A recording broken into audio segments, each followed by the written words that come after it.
So, hi. We're here for the session about how to create a new JVM language in under an hour, which is a very good thing because we only have 50 minutes here. My name is Oleg Šelajev, and I come from Estonia, which is a country far, far away, like 9 time zones away. So I'm very happy to be here. And while I mostly just am in Estonia, I also work for ZeroTurnaround, which is a pretty cool company. My position there is a developer advocate. So, and as such, I mostly care about community and people and developers. One of my main responsibilities is our blog that is called Rebel Labs, where we try to publish interesting technical content. And I also am a co-leader of a Virtual JUG, which is an online-only Java user group, which is a ridiculously amazing idea because, well, you can join the meetups from the comfort of your home and twice a month, so sometimes just watch the technical sessions from the best speakers all over the world, which is great. So if you're not a user not a member of Virtual JUG yet, you should totally join. And if you have any questions about the session, or if you would just like to chat, you can find me on Twitter, which is my preferred social network, because the messages are tiny, so I can manage. And that's it. So enough about me. One more slide of the necessary material. ZeroTurnaround is a company that does tools for Java developers. So currently we have 2 major tools. One is JRebel, which can reload your Java classes in the running process and speed up your development process by eliminating the unnecessary wait while you wait for your build tool to finish working or the process to start. So, and we have an XRebel, which is the performance tool for Java web apps. So if you are dealing with doing work with Java, or you're doing work with Java web apps, you are welcome to check out the tools, go download, see how they work, figure out if you need them or not. My employer will be amazingly happy if you do so, and they will send me to more conferences to talk about cool stuff to people. So with all that necessary, but not the most relevant to the topic, information away, we are here to talk about creating new languages. And when I was imagining this talk and how it will go, the main idea was that we would create a language, and the main point is that it's actually pretty easy to do so if you know the right tooling, if you know what you are trying to achieve. There is quite a lot of tinkering and fiddling with bits involved, but still it's way easier than a lot of people realize. One question about the audience. Who of you mainly working in Java? Whose main language is Scala? Okay, Groovy or something? Yeah, so mostly I'm quite expected that will be with Java people. So this session will not be directly applicable to your careers, most probably if you do not deal with creating the DSLs for your customers, or if you're not, even then probably won't be very applicable. But this is one thing that I realized yesterday while watching the keynote, is that the art has its utility. Also having fun has its utility. So consider this more of an inspirational session where you kind of get into the world of maybe creating new languages. And if that was a very old dream of yours, or if you just want to get into that field, maybe this would be useful. Coming back to work and telling your boss, oh, I watched this most amazing session, and it was about how to create toy languages. Probably not the best idea ever. So why do developers really want to create languages again and again and again? After all, we have like a ton of them, right? There are it's almost as bad as with JavaScript frameworks. Like you pick a name, and probably there is a language based named that way. The real thing is that creating the ultimate language is nearly impossible. So the whole language design is based on trade-offs, and depending on which size you would pick in every trade-off, you would get a little bit different language.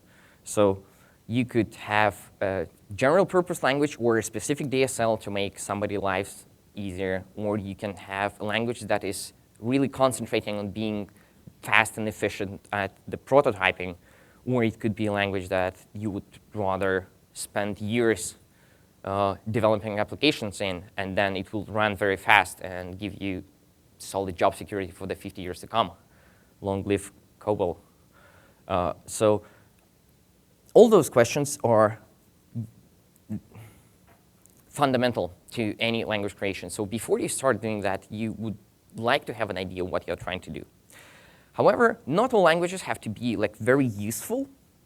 And we are slightly getting closer to the topic of creating toy language in this session. One of my favorite languages, programming languages, is the language called Piet. And what's so fascinating about that is that the source code for the programs in Piet are the images. So they look like that. It's like cubism or something. Basically, it's a number of shape, and this image encodes a program. And the author of that really wanted to call it Mondrian, based on his favorite painter, artist, drawer, artist, perhaps. But that name was taken. And the Mondrian language is actually quite boring, way less boring than this. But we cannot all be creators of the esoteric programming languages, but some of us could. Or if you have a little bit of free time, you definitely could. So this is where it all starts. You have an inspiration, and you have this itch that you would like to create something, or maybe there is something in your existing tool chain that you are not happy about, and you would like to change stuff, right? You would like to create a new Java or a better Java, or you just want to figure out how to write a compiler. And the only limitation that we have at this design phase is the imagination, as you can totally see. Then you start Googling about like how do you actually achieve go through this journey of creating language from scratch. And one of the best resources for that I know, and very consumable for a Java developer, is a series of blog posts by Jakub, where he creates a language from scratch and then adds some variables and like adds some state and functions and so on and so on and so on. And in 20 posts, which probably took him a couple of months to create, he goes into up to the point where he could write a real application with it. And it's fairly time-consuming process even to read through all that. So today here we will speed up all that process of learning how to create and what you need, what tools you need to create a language, how to create a language much more efficiently. But if you're interested and if you liked fiddling with languages, I would recommend that post series. So to create a language, you would need basic building blocks of any programming language. And you would need 3 major components to have that. So all the languages are there to specify programs, for people to create programs, and then you do something with that, and at the other end of this pipeline, the machine executes something and heats up your apartment a little bit and produces some outputs. So to do that, you need to go through a series of steps. And the first program inside this programming language toolchain will be the Lexer. The Lexer's purpose is to take a stream of consciousness as painting or the pixels of certain color, or words or the keywords for the language, and then split it up into some tokens that do make sense in terms of the language. So it takes the text and it just spits out a stream of strings. And this is fairly simple. Then you have a parser that chains into that process and then takes those streams of tokens and creates a structure for your language. It creates a structure for your program that is semantically meaningful within your language. And then the last part, which is the most interesting part, at least to me, is the compiler. And the compiler is the translator. So what it does, it takes a program specified in one way, and it crunches it and produces a program specified in a little bit different way.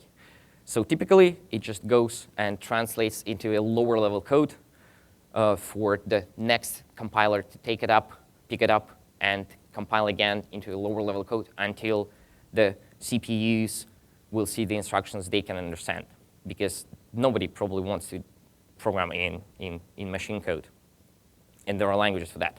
So we will go through all those pieces, and I will show you the examples a little bit later. So Lexing is a fairly straightforward and kind of basically more or less solved process. So you have the out-of-the-box tools that you can use to create lexers, and you just need to create a grammar. So you need to say which words are allowed in a language and how they look like for the lexer to take that and parse into the string of tokens, which then you can combine into a hierarchy. The parser is where the interesting bits come. So the parser gets the string of tokens, and typically what it does, it builds an AST, the abstract syntax tree, which is the hierarchy of those tokens that specify operations. So for example, it could be a calculator language that will have the mathematical operations, and then you organize your whole computation in a tree structure where you go down and then you evaluate your program by traversing the tree. So with Lexer and parser, you can probably build up an interpreter.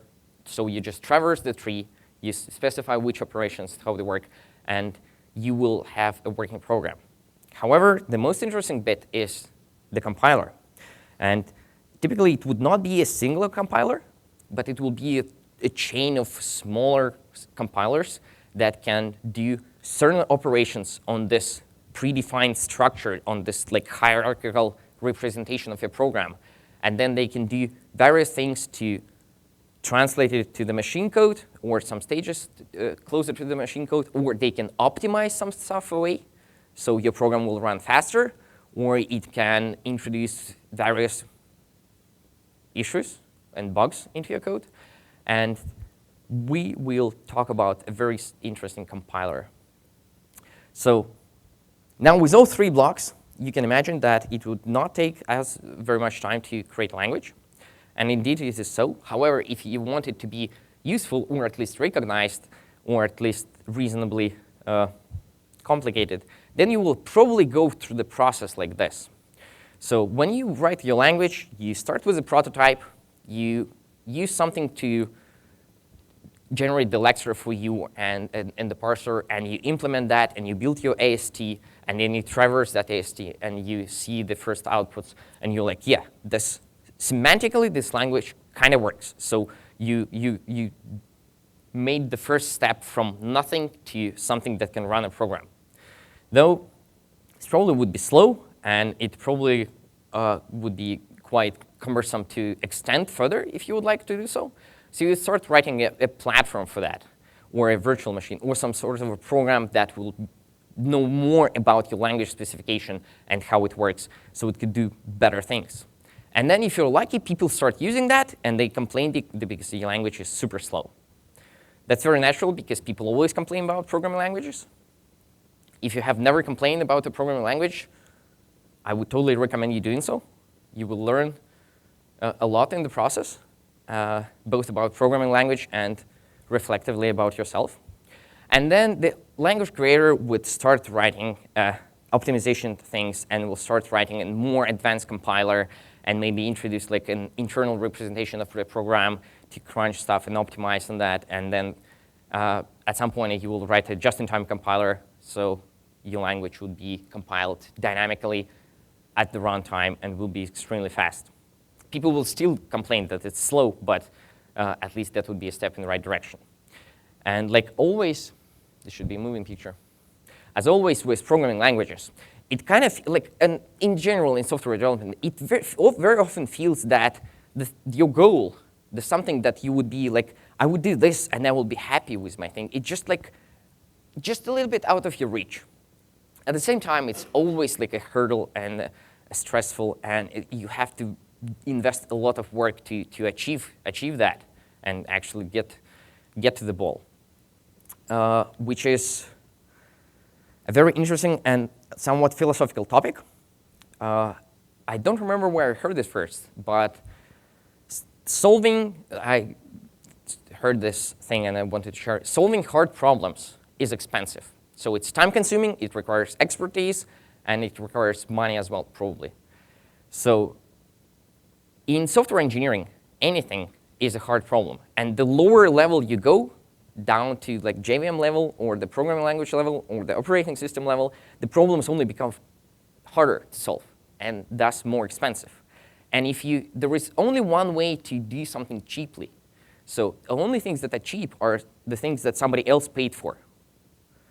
So if you can get something reasonable that you can use that was created by somebody else and is supported by somebody else, this is the good thing, and this is the only way to actually have more fun doing programming than otherwise. So imagine that writing a language would be a very different process. So you prototype your language, preferably in Java, because it's already an amazing language. And then it's out of the box. It's extremely fast. It's extremely customizable. It's easy to maintain. And it comes with a bunch of tools for the tooling, because what language without a debugger is? Like, that is not a very sophisticated language. Or so it's a cool language out of the box. And this is what we're going to build. So obviously, somebody else has to pay the price for us to have this amazing ability to create languages fast that are reasonably well done. So we'll talk about GRAIL and Truffle. So GRAIL is a dynamic compiler and an interpreter for the language runtimes.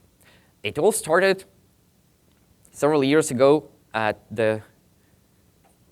I think, Kepler University. I think, yeah, it should be a Kepler University. And it was a research project. And the goal of that project was to create a compiler that is pluggable into the JVM. And that would be dynamic. And that would be written in Java. And that would be state of the art and will produce very fast code. Not surprisingly, they achieved that. So now GRAIL is a reasonably stable industrial project. It's either, I'm not sure if it's already integrated or going to be integrated into the OpenJDK forests.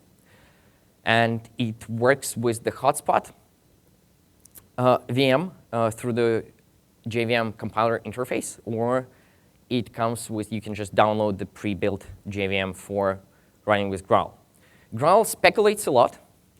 GRAIL does a lot of optimizations and is a very smart compiler. The main feature why I like GRAIL is that it's written in Java. So I feel uncomfortable when the language has the stars and ampersands and I need to dereference things. That kind of unsettles me. So I like things that are written in Java, and GRAIL fits that bill a lot. And then the second part, besides having the compiler that can integrate into the existing infrastructure of the JVM, we have the Truffle, which is a framework for implementing managed languages, which sounds not very impressive, but this is actually the crown jewel of the pair of GRAIL and Truffle. It is a framework for it's a multi-language interpreter framework, which exists for the reason for other people, it exists solely for the purpose of other people implementing languages on top of that.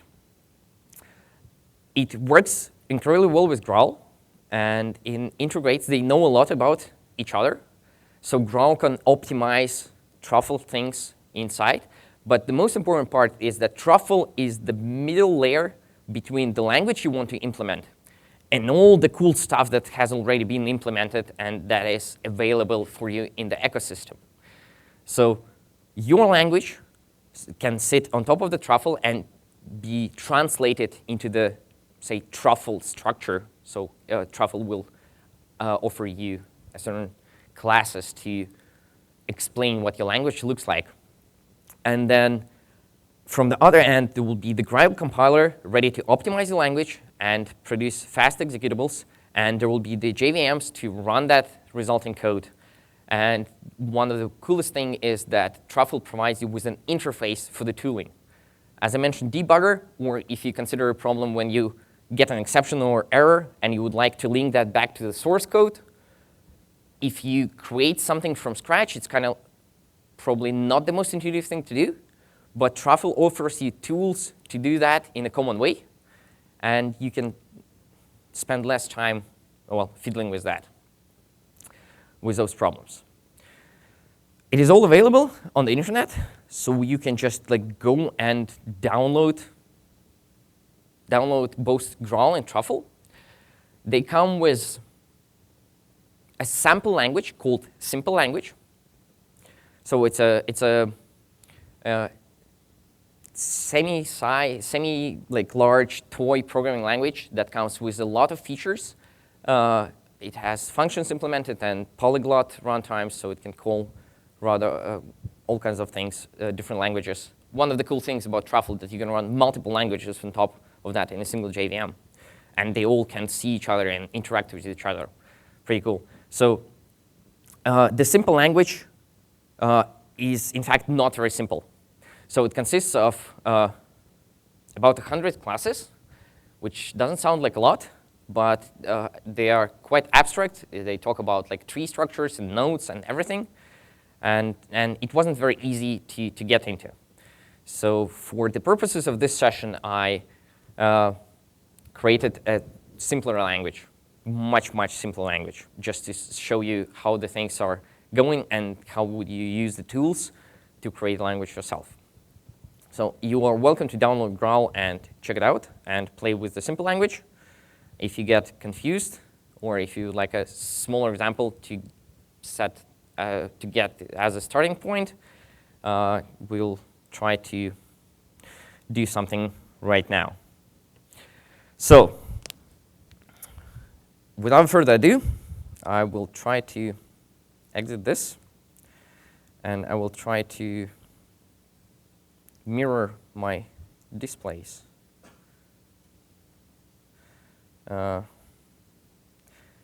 Right. And then we will use two main tools. We will use, you see that, right? So how do I?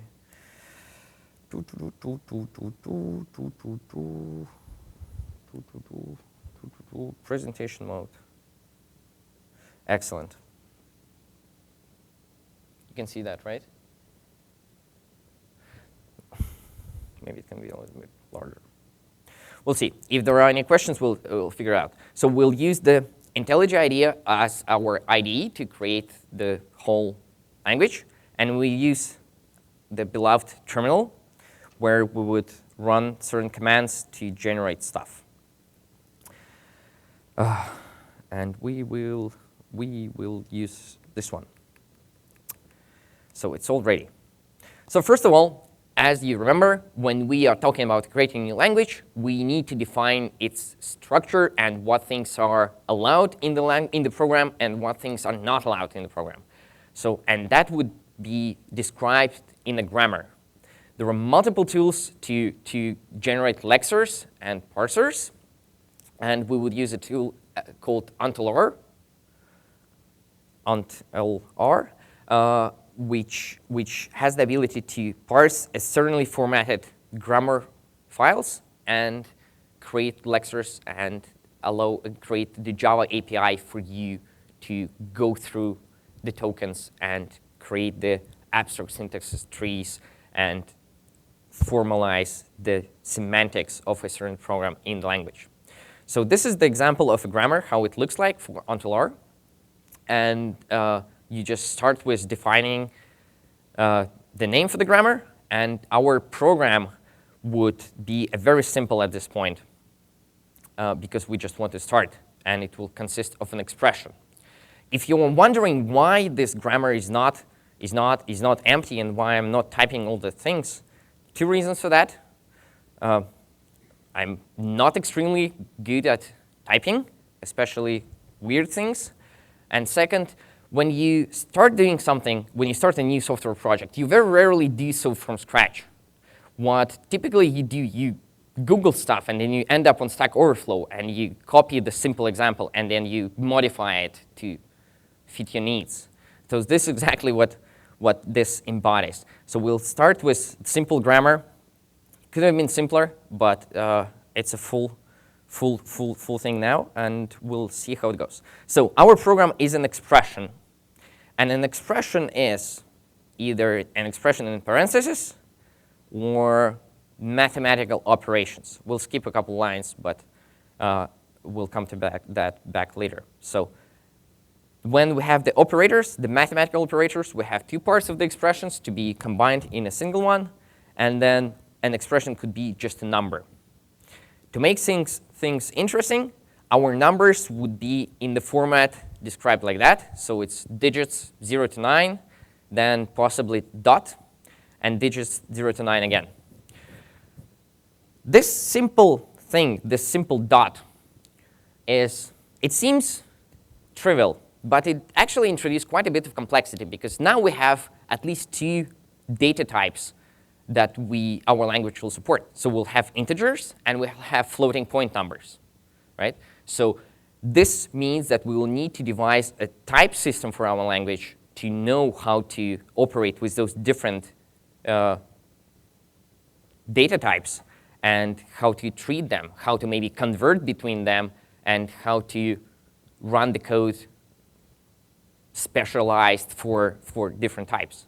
So probably integers could be handled much faster than floating point numbers. So if we would like a fast language, we would like the code paths for handling those and that specialized and different. So with a language like that, with a grammar like that, what you can do, you can go and invoke the until Commonline utility. Until comes in the form of a jar file. There is a Maven plugin for that and whatnot, but typically their getting started guide says that, oh, just download it and export that in a class path, and you will get the whole ability for you to run the commands from your command line. So what we say, we just want to compile this grammar that we saw from the file mass.g4. It's until R4, so the grammar is the fourth version. And if you think about that, it's very reasonable that you would not like to implement your own Lexer and parser or parsing grammars if somebody else went through multiple versions of the same named software, improving and improving and improving again. So until R is very stable and solid and mature. It also comes with a bunch of grammars for existing languages as well. So if you ever need to parse a piece of Java code, until R could be your friend. So when we invoke this command, nothing happens, and it doesn't print any output.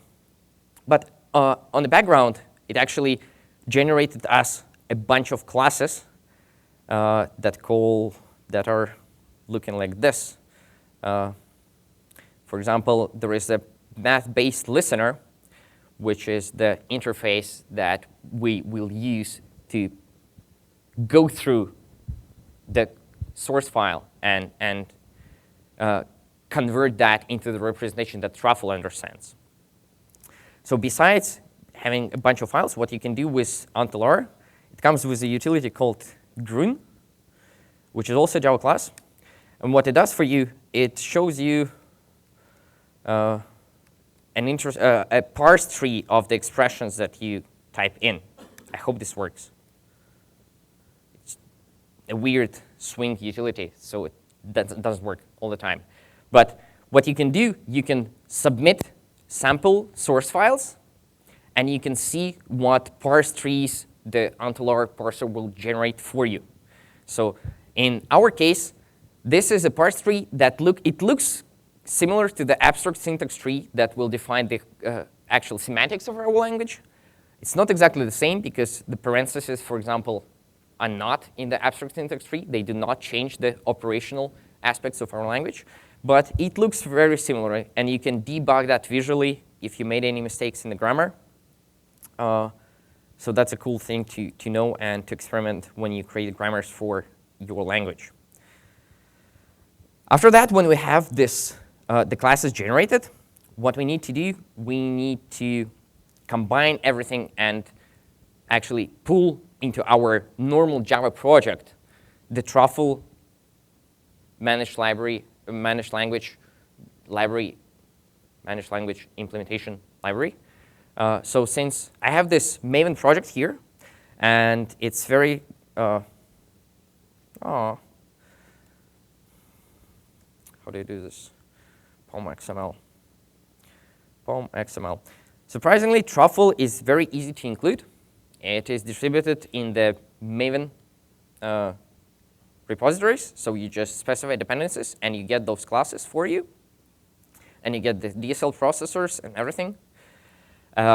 So we are ready to look at how the language looks like. So first of all, this is the wrong shortcut. Something happened.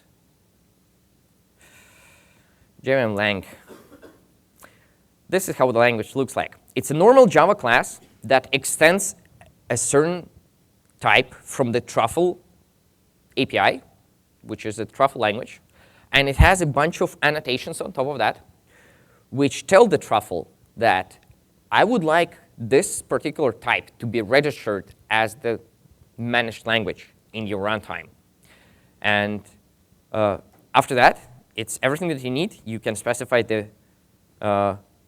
MIME type and use that. But basically, after you have the class that is annotated with the Truffle language, you are ready. And when you run the JVM, this class will be picked up and run on the JVM. So if you want to see the main class, the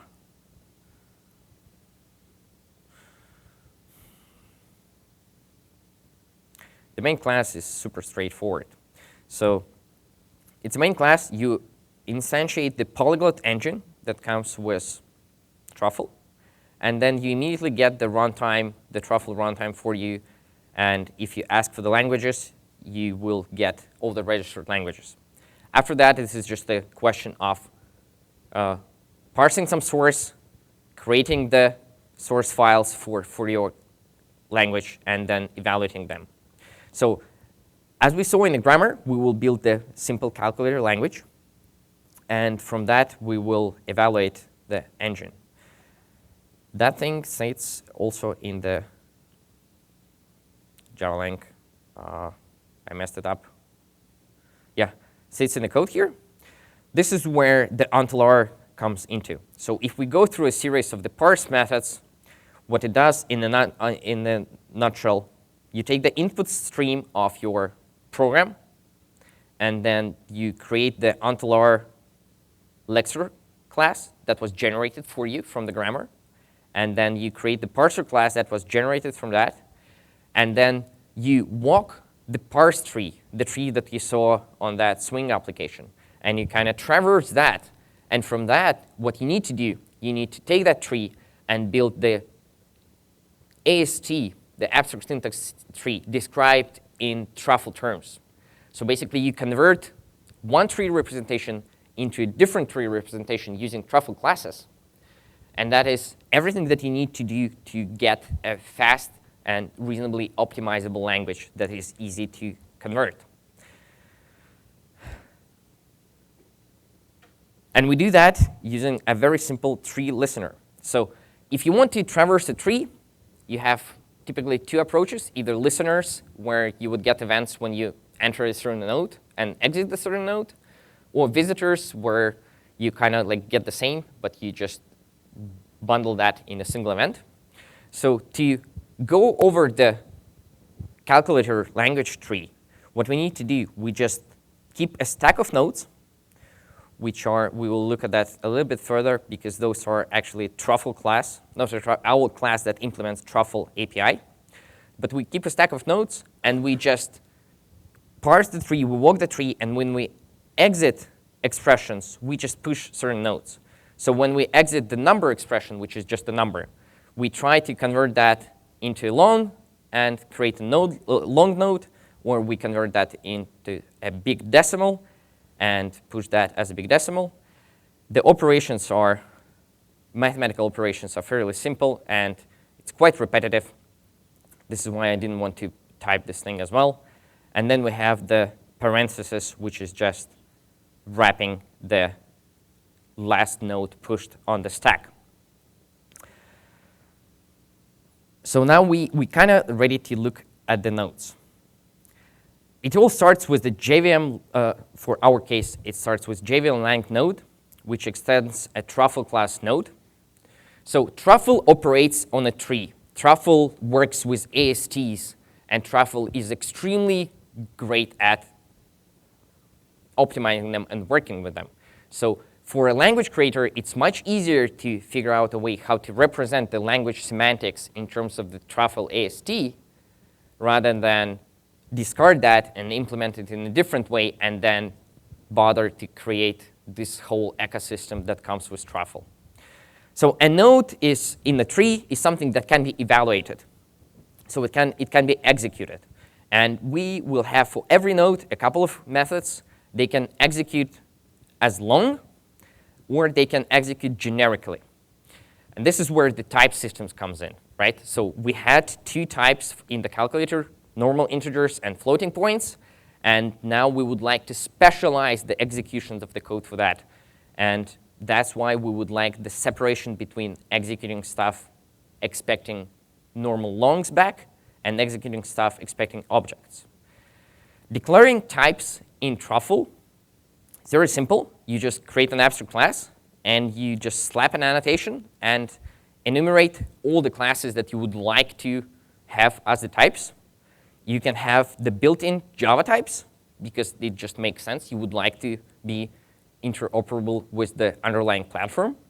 And you can have custom types for your language for which you will have to implement a little bit more code, but you can totally do that. And you can build your own type system. So if you would build a DSL, for example, you could have multiple types here that make sense for your DSL. But this is everything that we need to do to make Truffle realize that there are multiple types and that we would like efficient code to be specialized for those. Another important class that we have is language context, which comes with a fairly large number of code lines. But the most important part is here. The context for a language serves as a namespace, or at least it can serve as a namespace. So this is where you will register the functions being tied to a certain name, to a certain identifier, and then when Truffle will need them, and when you will implement a node saying that, oh, please, can you execute the functions that what's called hello world, it will go and parse the context and figure out what the target of that function is, and it will work. Now let's get to the nodes. For simple types, for the leaf nodes of our calculator language, we would have a very simple class. You just need to say that it extends our node. And you just need to say that, oh, I would like to execute generic stuff. Interesting. Since this is a long node, it should be able to execute long as well. See? That wasn't expected, but it should work. So in this long node, we have two passes. When somebody expects long, it will execute one method, and the specialization kicks in there. For the big decimal node, which will represent our floating point numbers, we would have just a node that contains the value of big decimal. And it works exactly the same way, except it doesn't execute as a long. Because normal big decimal, you cannot convert into a long. And this is our data types. So now our tree can consist of what? Of the leaves, which are the numbers. So if we just, in this running example, type a number, it says that it registers some functions, and it returns the result of this expression, which is 1. Surprisingly, if I do 0.3, it says big decimal 3.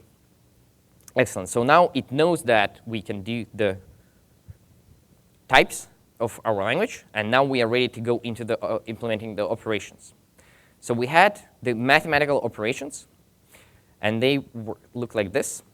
You extend a node, and for your convenience, you can specify abstract members in your node hierarchy, and it comes with a pre-built DSL. So if you use, for example, Lombok or something where you just add an annotation, and it takes care of your code adding, say, getters and setters or creating properties from your fields or something, then this works kind of like this. We can just specify that our node will contain two children nodes called left and right, and the actual concrete classes for the binary nodes will have those fields available for you, generated. So with a binary node, we can say just our addition node will extend that, and it will have a couple of operations for us. So the first one is the addition of two longs. And you don't have to specify any code wiring or how to convert the values into the and feed it into the operations. Truffle will take care of that. You just specify the business logic of how to add two long values. And at this time, we just use the mass add exact and say left and right. Those are the values that will be provided by the left node and right node of the children. You can also add two big decimals. Since we have those types, we want to specialize the code, and we would use the big decimal API. Notice that there is a specialization annotation. This is the hint to the compiler that we would actually like to have those methods invoked when our arguments for that, when our additional nodes support certain conditions. So for example, by default, it will try to go into the fastest method on the top with longs, and it will do the stuff. If the result is long and everything is good, and it will get compiled, and at some point of time, GRAIL and Truffle together will optimize the tree and kind of maybe squish some nodes in the tree. But if we hit the arithmetic exception, it will rewrite this piece of code, and it will fall back to a slower code pass. So it will fall back to the adding big decimals or just object which work the same way as big decimals. So the other mathematic operations nodes are kind of fairly similar. The division is interesting because there is an exception. So the same way we try to do that, if we divide stuff and it overflows under the min value of the long, then we throw an arithmetic exception and rewrite that, rewrite the implementation. Big decimal divide way better than longs because you can get the more specified response. You could have the semantics for the longs to have the integer division, where like 10 divided by 3 would be 3, right? And just the remainder is just disregarded. But for the calculator purpose, it makes more sense to convert to a more expressive data type. And it also shows, for the demo purposes, it shows the specialization things fairly nice. So the multiplication is the same, and the subtraction is also the same. Very simple. So if I just go into my main class, because I have a sample projects, sample instructions here. So now we can possibly write some instructions to our calculator language. So if I hit enter, it will start parsing this tree. It will create the Truffle AST consisting of the nodes of the classes that we just saw. So our parser that we implemented with UntilR and the listener on top of that parser will just go around the tree of this expression, and then for every node, it will create a corresponding Truffle AST node and build one big Truffle AST, not big, but one tiny Truffle AST expression graph, and then Truffle will take care of invoking this as a function and running that. So as a result of that, we see that there are only longs and only integers, and the result is 10.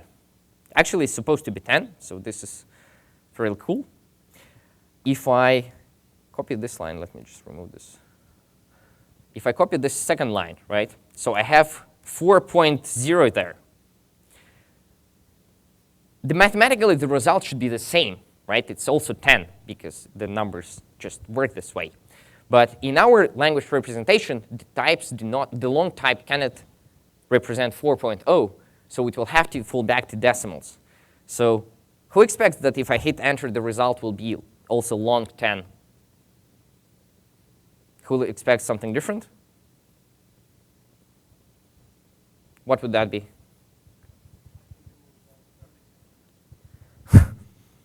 Good point. That's a that's a very the answer was that probably it will throw an exception.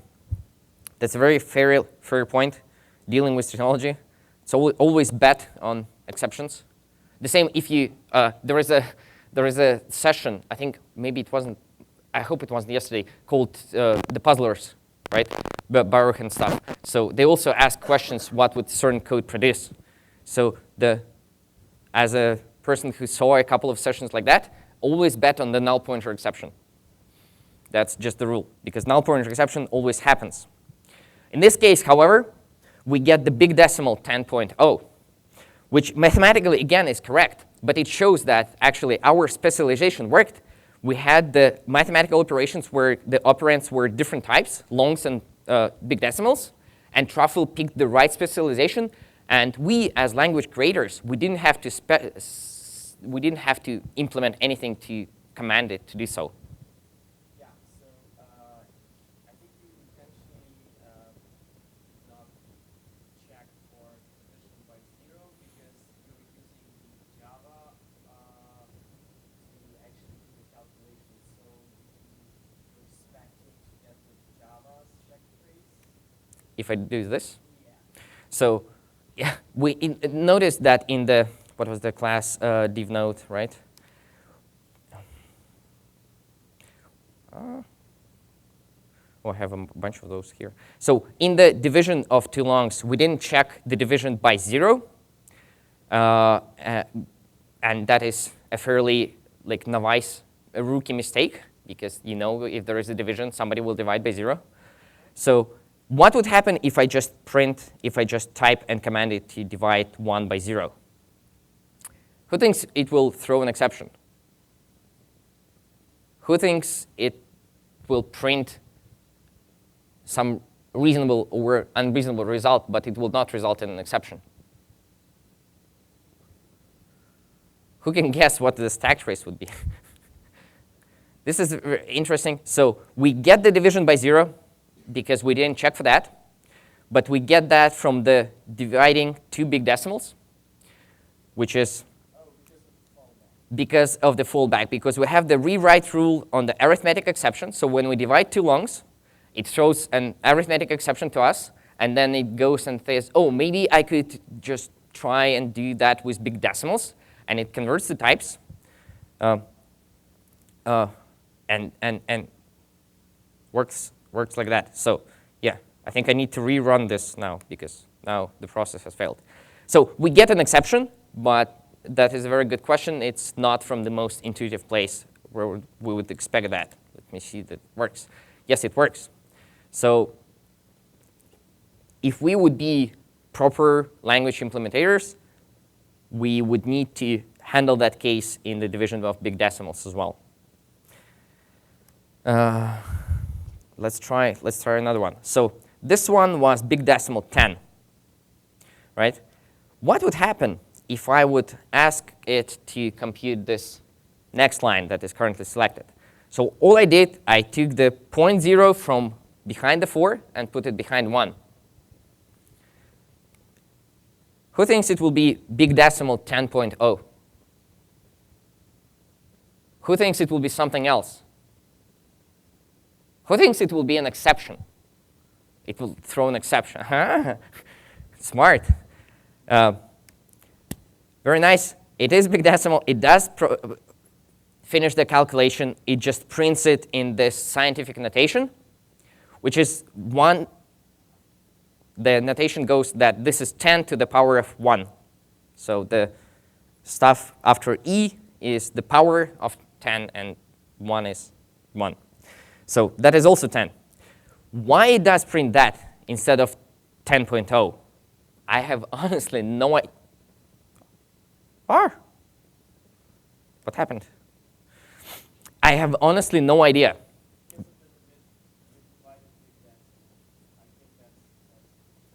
Yeah, but like in the previous example, I also divided big decimals. But like it's just division by 2 is not something that can be easily represented. So like 0.5 is not something that can be, I think, don't remember for sure, but 0.5 cannot be, no, 0.5 can, something else. It's about the floating point numbers. It's hard. If you implement a language like that, you will struggle with that.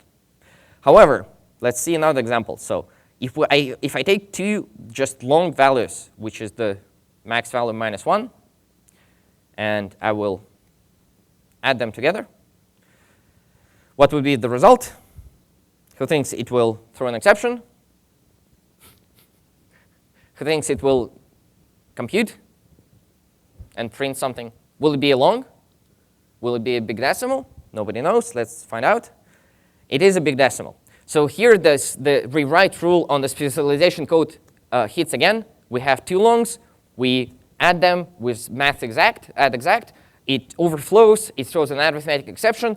Truffle is there. Truffle is there to kind of back us up. And it's like, oh, I couldn't do this with longs. Let me try it with big decimals. And that works beautifully.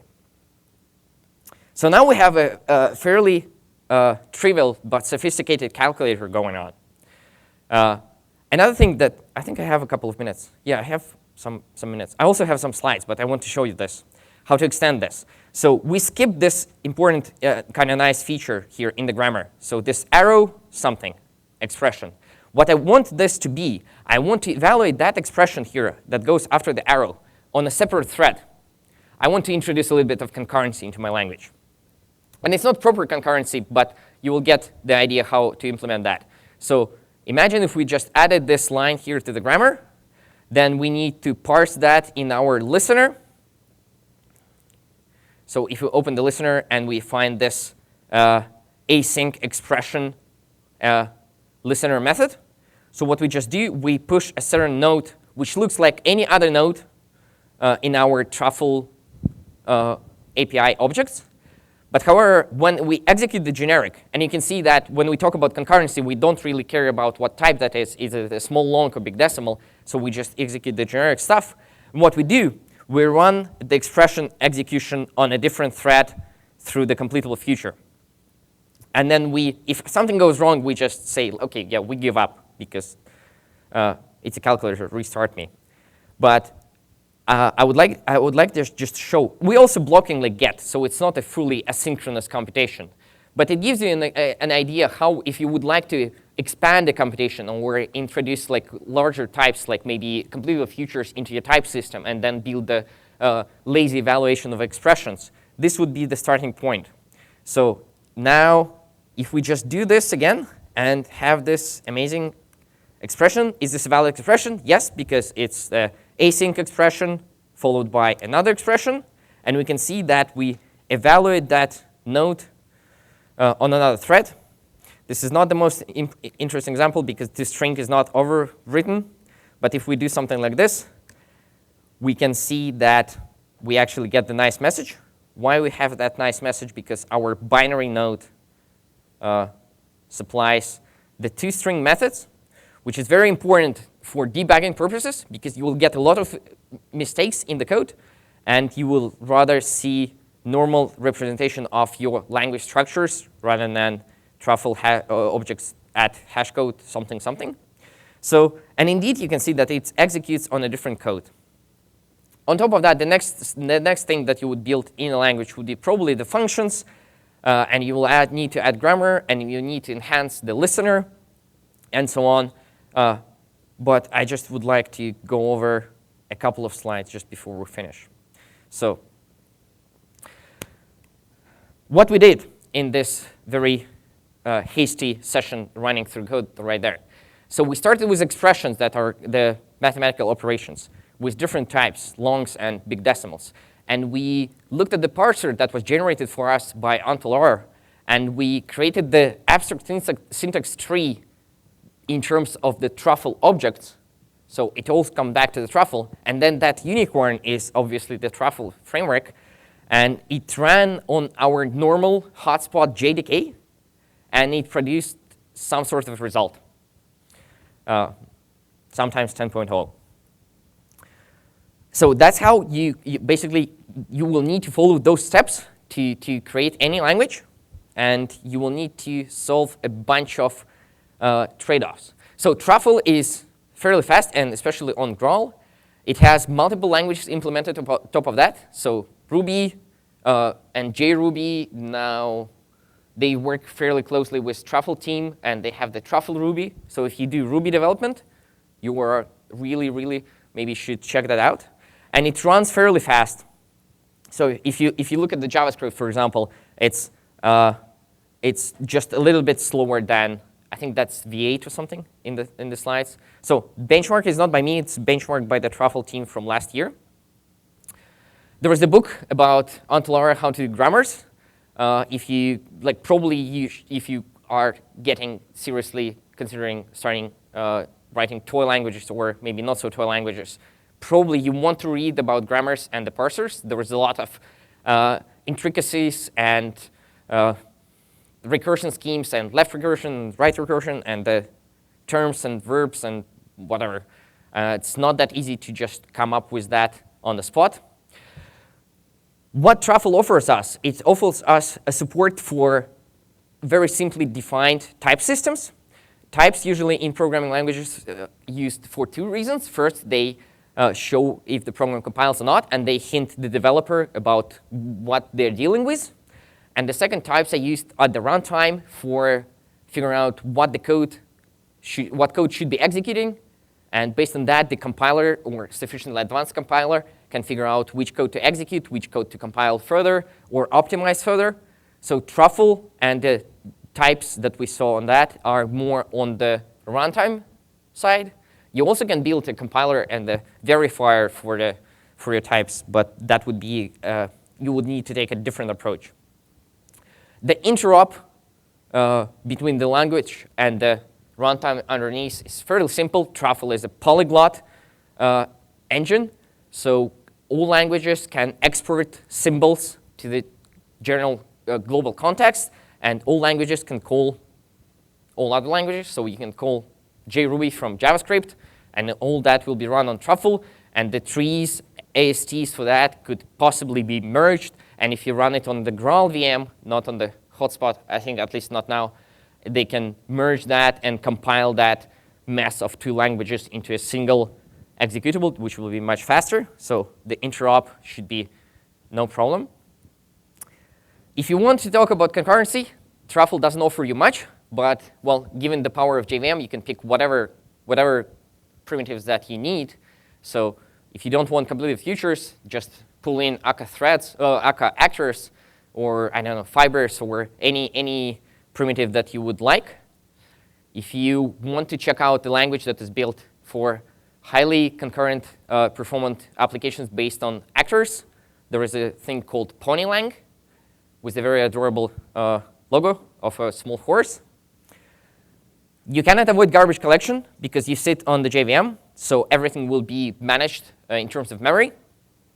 Well, very soon you can probably plug in the Epsilon garbage collector that actually doesn't collect and kind of manage memory yourself if you're that sort of person. And just to finish this up, the combo of GRAIL and Truffle is very sophisticated. It's very easy compared to any other language or compiler tool chains that I've seen. I'm not an expert, but this was the easiest way to get into that. So if you're interested, check out the projects. They are both on GitHub, so you can just, I don't know, start the repository and watch that and see how development goes and learn things and be there. And well, the best pro tip for creating your own languages, there is a main trade-off between optimizing the runtime and how it executes and optimizing the expressivity of the language, basically the standard library of that. And well, most probably you would like to focus on one of those, which is more interesting for you, and just reuse the whole thing from the other one. So if you're interested in creating an esoteric language, focus on the library and just reuse the whole runtime from JVM, Truffle, and GRAIL. And however much you try, people will still complain about your language. And there is no way to go about that. The only languages nobody complains are the ones that nobody uses. And with that, we are at end.